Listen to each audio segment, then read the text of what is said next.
اکثر لوگ یہ شکوہ کرتے ہیں کہ ہم نے سجدوں میں بھی دعا مانگی، نماز بھی پڑھتے ہیں، تہجد بھی پڑھ کر دیکھی، لیکن ہماری دلی حاجت پوری نہیں ہوئی۔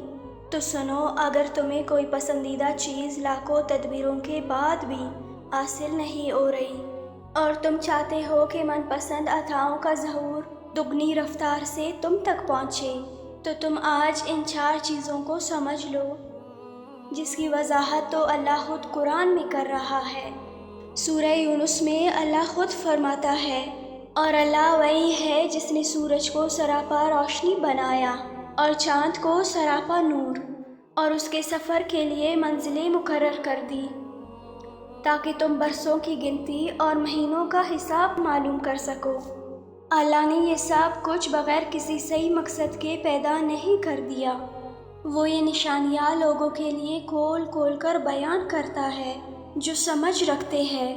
اور جانتے ہو 4 چیزیں ایسی ہیں جو پسندیدہ چیز کو پانے کے لیے دعا اور تہجد سے بھی زیادہ دگنی رفتار سے ملتی ہے، جس میں پہلی اور خاص چیز تو یہ ہے کہ جس دل کو یہ خوف لاحق ہو جاتا ہے نا کہ اللہ مجھ سے ناراض نہ ہو جائے، تو اس کی نعمت اس سے کبھی نہیں چھنتی۔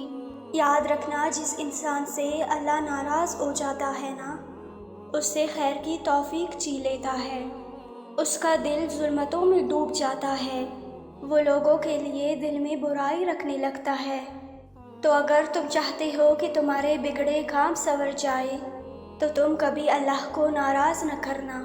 ایک حدیث سے ثابت ہے، نبی کریم صلی اللہ علیہ وآلہ وسلم نے فرمایا کہ انسان کا خدا کے نزدیک ایک ایسا درجہ ہے جسے وہ صرف ایک عمل کے ذریعے ہی حاصل کر سکتا ہے، اور وہ ہے اس کی آزمائش۔ اور جو انسان اپنی آزمائش میں شکوے شکایتیں نہیں کرتا اور اسے صبر سے گزارتا ہے، تو وہ اس آزمائش کے ذریعے بڑی دگنی رفتار سے اجر پا لیتا ہے۔ جانتے ہو، پسندیدہ چیز حاصل کرنے کا دوسرا عمل استغفار ہے۔ استغفار اللہ کا وہ محبوب ترین کلمہ ہے جو رحمت کی پرجوش عطاؤں کو بڑی تیز رفتاری سے تم تک پہنچاتا ہے۔ قرآن میں ارشاد ہے، اور میں اپنے آپ کو پاک صاف نہیں کہتا، کیونکہ نفس امارہ انسان کو برائی ہی سکھاتا ہے، مگر یہ کہ میرا پروردگار رحم فرمائے گا۔ بے شک میرا رب بڑا رحم کرنے والا اور مہربان ہے۔ امام اوزاعی رحمۃ اللہ علیہ فرماتے ہیں کہ ابلیس نے اپنے چیلوں سے پوچھا کہ تم انسان کو کس طرح گمراہ کرتے ہو؟ تو شیطان بولے، ہم مختلف طریقوں سے انسان کو گمراہ کرتے ہیں۔ ابلیس نے اپنے چیلوں سے پوچھا کہ کیا تم نے انسانوں کو استغفار کے بارے میں گمراہ کیا ہے؟ تو شیطانوں نے جواب دیا کہ استغفار تو اللہ تعالیٰ کا وہ طاقتور عمل ہے جو اللہ تعالیٰ کے ساتھ جڑا ہوا ہے، اس پر ہمارا کوئی زور یا کوئی طاقت کام نہیں آ سکتی۔ تو ابلیس نے ان سے مخاطب ہو کر کہا کہ میں لوگوں میں ایسی چیز پھیلا دوں گا جس پر انسان کو استغفار کرنے کی نوبت تک نہ آئے۔ امام فرماتے ہیں کہ اس شیطان نے لوگوں کے درمیان تمناؤں اور خواہشات کو پوری طرح پھیلا دیا، جس میں مبتلا ہو کر انسان ایک دلدل میں ڈوب جاتا ہے، اور جو خواہشات کی لت میں اپنے گناہوں سے توبہ تک نہیں کر پاتا۔ تو نبی کریم صلی اللہ علیہ وآلہ وسلم نے فرمایا، بے شک شیطان نے اللہ سے کہا ہے کہ اے میرے رب، تیرے عزت و جلال کی قسم، میں تا قیامت تیرے بندوں کو گمراہ کرتا رہوں گا۔ تو اللہ تعالیٰ نے ارشاد فرمایا، میرے جلال کی قسم، میری عزت کی قسم، جب تک میرے بندے مجھ سے استغفار کرتے رہیں گے میں ان کو بخشتا رہوں گا۔ ایک اور جگہ حدیث میں آتا ہے کہ جس نے استغفار کو لازم پکڑا تو اللہ تعالیٰ اسے ہر غم اور پریشانی سے نجات دے گا اور ہر تنگی سے نکلنے کا راستہ پیدا فرما دے گا۔ جان رکھو کہ استغفار وہ طاقتور چیز ہے جو اللہ کی رحمت کی پرجوش عطاؤں کو بڑی تیز رفتاری سے تم تک پہنچاتی ہے۔ جانتے ہو، من پسند چیز پانے کی تیسری علامت یہ بھی ہے کہ جس دل میں نرمی خلق خدا کے لیے پیدا ہو جائے اور اس کی زبان میں نرمی آنا شروع ہو جائے تو اللہ تعالیٰ لوگوں کے دلوں میں اس کی محبت ڈالنا شروع کر دیتا ہے۔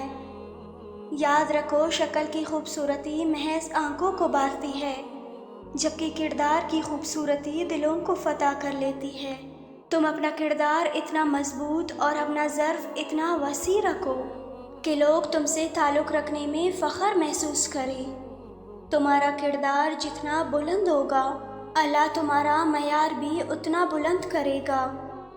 حضرت علی رضی اللہ تعالیٰ عنہ نے فرمایا، 3 کام اللہ کو بے انتہا پسند ہے: ٹوٹے ہوئے دل کو جوڑنا، نہ چاہتے ہوئے بھی کسی کو معاف کر دینا، اور کسی کے گناہ پر پردہ پوشی کرنا۔ یہ وہ اعلیٰ صفات ہے جس کی بنیاد پر اللہ تعالیٰ اپنے اقتدار اعلیٰ سے تمہاری پسندیدہ چیزیں دگنی رفتار سے تم تک پہنچاتا ہے۔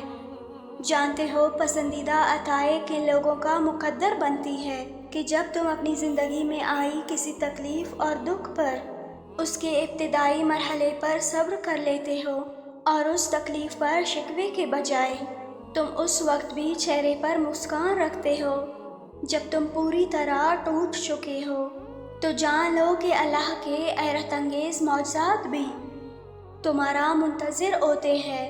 اللہ تعالیٰ قرآن میں خود اس کا اشارہ دے رہا ہے، اور آپ ایسے صابرین کو خوشخبری سنا دیجئے کہ جن پر کوئی مصیبت پڑتی ہے تو وہ کہتے ہیں ہم تو اللہ کی ملک ہے اور ہم سب اسی کے پاس جانے والے ہیں۔ ان لوگوں پر بھی خاص رحمتیں ان کی پروردگار کی طرف سے ہوں گی، اور یہی وہ لوگ ہیں جن کی رسائی ہوگی، اور یہی وہ 4 چیزیں ہیں جو تمہاری من پسند چیزوں کو بہت جلد تمہارے نصیب میں لکھوا دیتی ہے۔ قرآن کہتا ہے کہ اللہ اپنے بندوں کے رویوں پر گہری نگاہ رکھتا ہے۔ یہ وہ لوگ ہیں جو کہتے ہیں مالک ہم ایمان لائے، ہماری خطاؤں کو درگزر فرما۔ یہ لوگ صبر کرنے والے راست باز ہیں۔ مطمئن رہنا، عنقریب اللہ کی رحمت کی پرجوش عطائیں دگنی رفتار سے تم تک پہنچنے والی ہے، جو تمہارے دل کی آنگن کو خوشیوں کے پھولوں سے بھر دیں گی، انشاءاللہ۔